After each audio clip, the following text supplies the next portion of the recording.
This week we learned the power of gratitude and how it can transform your life. Bringing hope and healing. It's your source for personal growth, mental health, and interesting ideas. Thoughtful Mind with Tzvi. Here's your host, Tzvi Hilsenrath.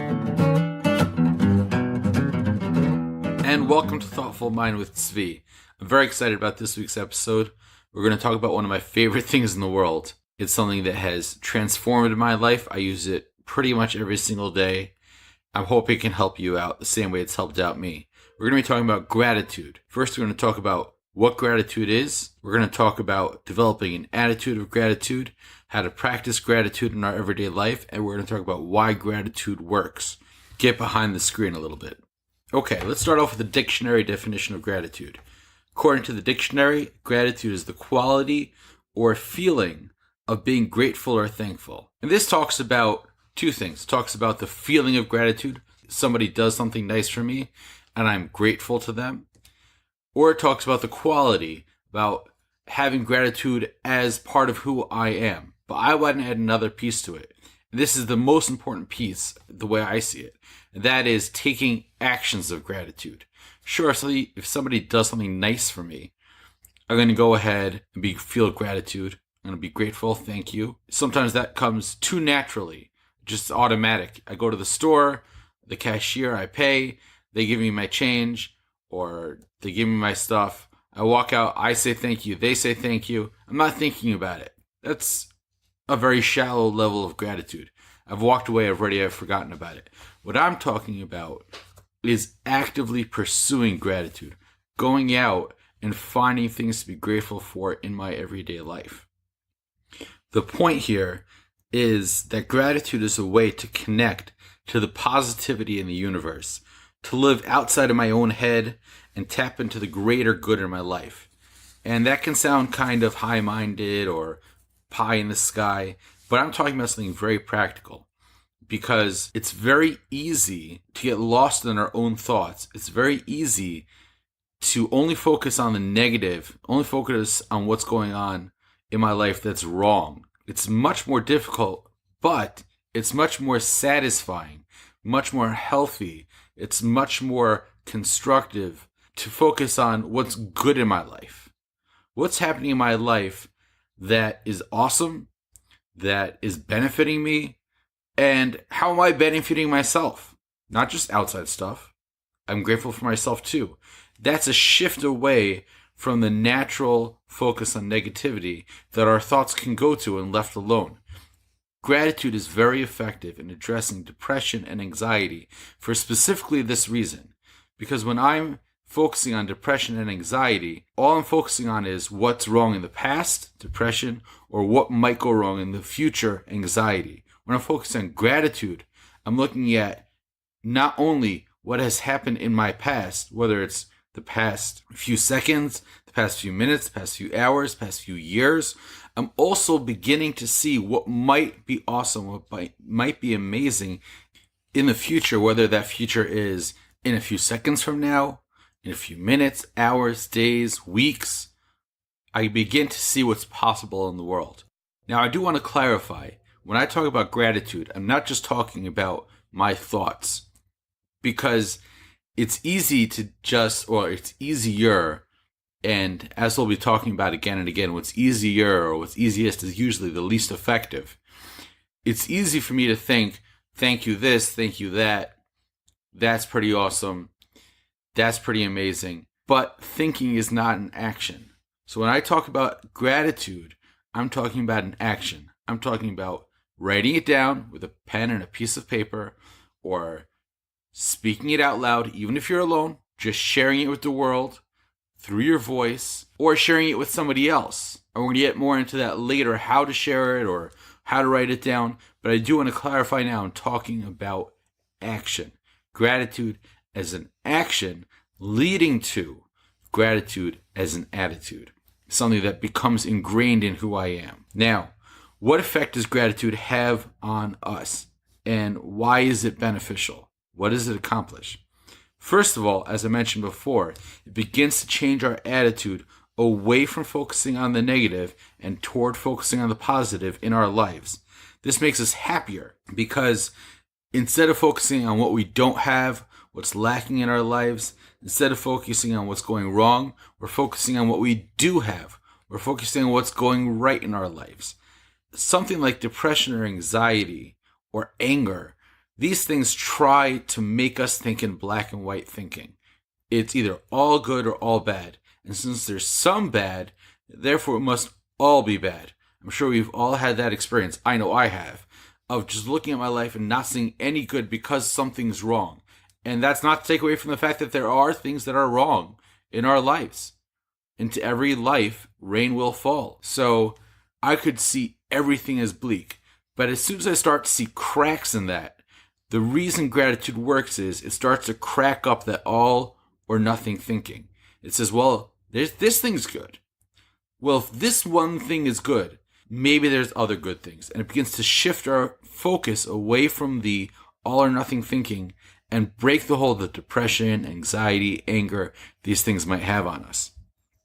The focus on positivity also helps us see what might be coming toward us. I mean, there's study after study that shows that people that expect bad things get bad things. People that expect good things get good things. And this pretty much the same people in the same circumstances. It's if you're not looking for positive, if you're not looking for opportunity, if you're not looking for growth, you won't see it. If you're just looking for negative, what's wrong, that's all you'll see and that's all you'll get. And you're going to miss opportunities. You're going to miss wonderful things that are happening right now in your life. Again, I've been guilty of this. Another thing is that our thoughts tend to continue along the path that we are currently on. So if I'm having negative thoughts, my thoughts will continue to be negative until I do something to change that. It's like a train going down the track. It's going to stay on that track until I throw the switch and put it onto a different track. If I don't throw the switch, it's going to keep going. I've got to throw the switch and put it on a new track. It's literally bumping the thought train off of its rails. In 12-step programs, they have an expression, pour me a drink. If I'm so focused on, oh, things are terrible, I'm going to start justifying doing negative actions. Poor me, my life is so horrible, I deserve to do something that I know is wrong for me, but might, quote unquote, feel good in the moment, even though I know it's more harmful than good. And that comes from self-pity. Things are so bad, I might as well do this, or I deserve to do this, or I won't be blamed for doing this because things are so terrible. When we get away from that and break up the pour me a drink mentality, that leads us away from negative and reckless behavior. And that's broken up with gratitude. Next, we have a limited amount of mental energy, simply because there's a limited amount of time in the day. So there's only a certain amount of thoughts and energy I can have. And more than that, energy is tied to glucose. There's only a certain amount of glucose I have in my body. By using the energy for gratitude and positivity, I'm automatically taking away from negative energy, from negative thinking, simply by the nature of time. The more time I spend on positivity, the less time I spend on negativity. Simple subtraction. All right, let's get into some ways to practice gratitude every day. The first is a gratitude list. This is really simple. You take out your phone, you set a timer for 5 minutes. You take a piece of paper and a pen. I suggest doing it with a pen and a piece of paper. Studies have shown that writing with a pen and paper is much more effective at internalizing something than typing it or texting it on your phone. But if you can't do that, you need to use your phone. It's better than nothing. Set the timer for 5 minutes and just start writing. Start with 1 and write grateful for this. I am grateful for that. I am grateful for the next thing. I did this before I started recording this show. And in 5 minutes, I came up with 25 different things that I wrote down. I'll give you some examples. First of all, I'm grateful for the serenity that I have in my everyday life. Grateful for my wife, my kids, my family. I'm grateful for the fact that I'm recording this podcast. It actually took a lot of courage, and it's difficult to do, and I'm grateful that I'm doing it. I'm grateful that I recently lost some weight. I'm grateful for awesome coffee. It's nothing like a good cup of coffee in the morning. Speaking about the morning, I'm grateful for morning energy. It's not always there, and I'm grateful when it is. I'm grateful that I woke up on time this morning. I have a bad habit of oversleeping, and I'm grateful that I didn't do that this morning. I'm grateful that I feel good right now. I'm grateful for the microphone that I'm recording into. It looks cool, and I think it sounds great. So on and on like this. And the important thing is, when I do this with people, they try to find these huge things. I'm grateful for the fact that the world is spinning and gravity is working, keeping us on. Or I'm grateful for big things like, big things in their life. But it's important to also recognize the small things. So although I'm grateful for big things like my wife and my kids and my family, I'm also grateful for coffee. The fact that my car works. These are small things that I might overlook, but it's important to talk about them too. And you can get silly with it. I'm grateful that my shoelace didn't break this morning. Again, depression and anxiety want us to see the world in an all or nothing manner. Everything is terrible. When I'm able to see the small things that are good, sometimes that's more effective at breaking up that mindset than the big things. Now, you've written down your list, share it with someone. A friend, a spouse, a stranger on the street, I don't care. Go ahead and share your gratitude list with somebody else. Maybe not the entire thing, maybe one or two things. That brings us to the next way to practice gratitude, and that is to preach it. And what I mean by preaching it is sharing it with other people on a regular basis. I don't mean that you should get annoying and people should get resentful because you're always talking about gratitude. But if somebody asks how you doing, why not say, I'm grateful for this, I'm grateful for that. I do this all the time. I slip it into my everyday talking, my everyday language. This is an important part of it. Part of it is making gratitude a part of how you talk. I'm grateful for this, I'm grateful for that. Somebody asks how you are, tell them I'm grateful for this, that, and the next thing. Or just the one thing. Another thing, make a gratitude partner. I have somebody that I text every morning, and they text me every morning gratitudes. And during the day, when I'm frustrated, I know I can text my gratitude partner. I know they'll text me back because we've both made it a part of who we are. And when I'm frustrated, sometimes I'll make a joke out of it. I'm grateful that I'm frustrated because this, that, and the next thing. You know what? That works too. Because part of developing an attitude of gratitude, part of taking it to the next level is developing a this is good because attitude. So things might be looking bad. Something awful might have happened. But this is good because something else. Give you an example. Right now, my car is working. My wife's car is in the shop. I've been driving her to work every day. It gives me an opportunity to spend with her that I don't normally get to do. It's only a few minutes, but once her car comes out of the shop, we're not going to have that opportunity anymore. So this is good because of that. Another thing you can do for gratitude, that is make a gratitude list about yourself. I'm grateful that I am this. I am grateful that I am that. I'm grateful that I did this. So for example, I'm grateful that I'm excited about sharing my lived experience and my knowledge of the world through this podcast. I'm grateful that I'm taking the actions of recording this podcast, even though it's difficult. I am grateful that I'm a passionate person because that passion allows me to share things with the world and help other people. That's making a gratitude list about myself. Let's talk about some more reasons why gratitude is a good thing to have in your life. First of all, it feels great. If you don't believe me, try it. You're going to see. It feels great. Whenever I'm down, I got to be honest, it's not whenever I'm down. Often when I'm down and I'll be speaking to a friend and they know how I feel about gratitude, they'll say, well, why don't you make a gratitude list? I don't want to do it. Stupid. I force myself to sit down and do it. You know what? I do feel better afterwards because gratitude feels good. When you are grateful, you're saying thank you. You're saying thank you to others. You're saying thankful to yourself, to the universe, to God. Just saying thank you, not the automatic, like we said, exchange that happens, but really taking actions of gratitude toward others. They are more likely to give you good in the future because they see it's something that you appreciated. Somebody did something for you, and because you've been working on your great gratitude muscle, you share true gratitude. They're more likely to help you in the future because they see you appreciate it.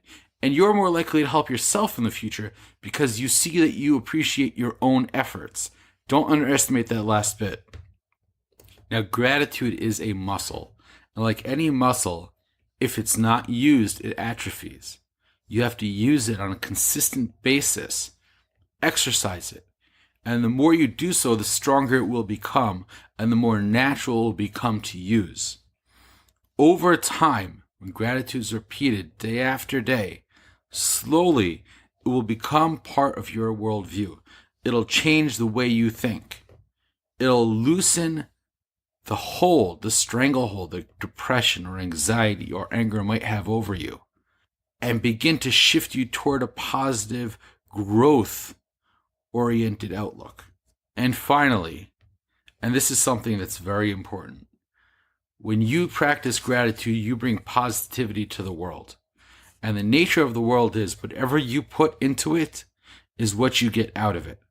So if you put negativity into the world, you're going to be getting negativity back. When you put positivity into the world, you get positivity back. I've seen this in my own life, and I've seen it with my clients time and again. People that are complaining, and then they shift the focus away from what's wrong with the world to what's right with the world. They begin to put themselves out there in a positive way, and the world responds in kind. It's simple. People want to be around happy, positive, grateful people. And that doesn't happen overnight. It's something that's built up. But the more you bring positivity to the world, the more you're somebody that people want to be around, and the more positivity you will see. Again, because people want to be around you, and because you will change the way you see the world. You will see things that were not there before. They were there, you just didn't see them. Whether it's opportunities for personal growth, professional growth, opportunities to share your love with somebody else, these things will begin to present themselves. So, to recap, gratitude is a fun way to begin the healing and personal growth process. How to practice gratitude? Number 1, set a timer. 5 minutes. If you can't do 5 minutes, 3 minutes, 2 minutes, 1 minute, 30 seconds, whatever it is. Set a timer, and for that time, do nothing but write gratitudes. It gets easier the more you do it. Number 2, make a gratitude partner. Begin your day with gratitude. Number 3, make gratitude a part of the way you talk and the way you talk to other people. Not just the language that you use, but somebody says, "How you doing? I'm grateful for this." Preach it. Share it with other people. Because the more you put out into the world, the more you get back of whatever you put out. So when you put out that positivity, you put out that gratitude, it will come back to you. And last, be grateful for you. You are awesome. You are amazing. You are incredible. You are special. You are going to go out and do an amazing job today. Be grateful for you. Nothing would make me happier than getting feedback from this episode. I took your advice. I got a gratitude partner. I started preaching it, and things are looking up. I started seeing more positivity, more personal growth. The healing has begun. That's all I've got this week. I want to thank you all for listening.